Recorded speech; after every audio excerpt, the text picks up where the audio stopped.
मसाला बनवायचा आहे त्याच्यासाठी धणे 50 ग्रॅम घेतलेले आहे, काळी मिरी घेतलेले आहेत 20 ग्रॅम, जिरं घेतलेले आहेत 25 ग्रॅम आणि बडीशोप घेतलेले आहे 10 ग्रॅम आणि खसखस जी आहे 1 चमचा घेतलेला आहे मोठा चमचा, कस्तुरी मेथी घेतलेली आहेत 1 चमचा, तो पण मोठा चमचा घेतलेला आहे, फूल घेतलेला आहे एक मोठा आपलं म्हणजे मूठ भरून घेतलेले आहेत, 10 घेतलेले आहेत वेलदोडे, लवंग घेतलेले आहेत, दालचिनीचे 4 तुकडे घेतलेले आहेत मोठे मोठे, स्टार फूल घेतलेले आहेत 3, ते पण बऱ्यापैकी मोठेच आहे, तिचे 1 फूल घेतलेलं आहेत आणि ते तमालपत्र घेतलेले आहेत 10 घेतलेले आहेत ते पण आणि मिरच्या ह्या 5 मिरच्या घेतलेल्या आहेत, खूप तिखट आहे त्यामुळे मी कमीच घेतलेल्या आहेत. तुम्ही लवंगी मिरची किंवा मग दुसरी कोणतीही मिरची तुम्ही टाकू शकतात आणि 2 कडपत्त्याचे जे मोठे मोठे काड्या असतात त्या घेतलेल्या आहेत.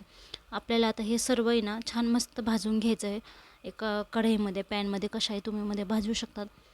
जास्त एकदम काळपट होईपर्यंत नाही भाजायचं, थोडंसं गरम झालं की त्याचं एकदम छान असा वास पण सुटतो आपण जेव्हा मसाले भाजतो ना तेव्हा.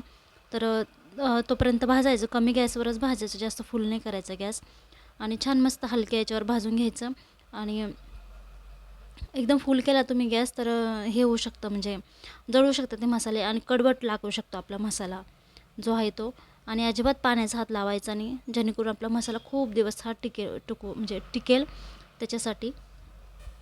5-1 मिनटं भाजल्याच्यानंतर ताटामध्ये काढून ठेवायचं, व्यवस्थित थंड होऊ द्यायचं. पूर्ण थंड झाल्याशिवाय तुम्ही मसाला काढू नका आणि जे कढीपत्ता मी ओलाच घेतलेला होता त्याच्यामुळे छान त्याला आहे ना कढईमध्ये म्हणजे थोडंसं फ्राय करायचं, कमी गॅसवरच करायचं, छान तो कुरकुरीत होतो.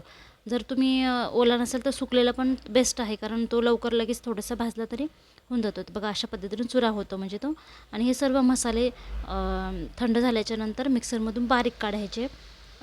तुम्ही जर जास्त क्वांटिटीमध्ये बनवत असाल तर तुम्ही गिरणीमध्ये पण देऊ शकता. थोडी थोडी बॅच करून मी हे मसाले काढून घेतलेले आहे मिक्सरमधून. थोडं थोडं काढल्याच्यानंतर छान बारीक होतात मसाले. तर बघू शकता अशा पद्धतीने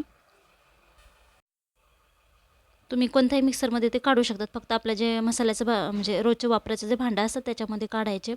आणि बघा आता किती सुंदर आपला मसाला हा तयार झालेला आहे, एकदम फाईन म्हणजे निघाला होता मसाला आणि 1 चमचा टाकायचा. आपलं कोणतीही तुम्ही भाजी करत असाल किंवा असं काही नाही की चिकनला किंवा मटण करत तेव्हाच टाकायचा. तुम्ही दुसरे कोणतेही कालवण जर करत असाल तर त्याला फक्त 1 चमचा हे टाकायचं आणि मिरची पावडर 1 चमचा टाकायचं म्हणजे तुमच्या याच्यानुसार मिरची पावडर, कारण आपण ऑलरेडी याच्यात पण मिरची टाकलेली असते. तर कसा वाटला व्हिडिओ मला नक्की सांगा आणि मसाला नक्की करून बघा घरी.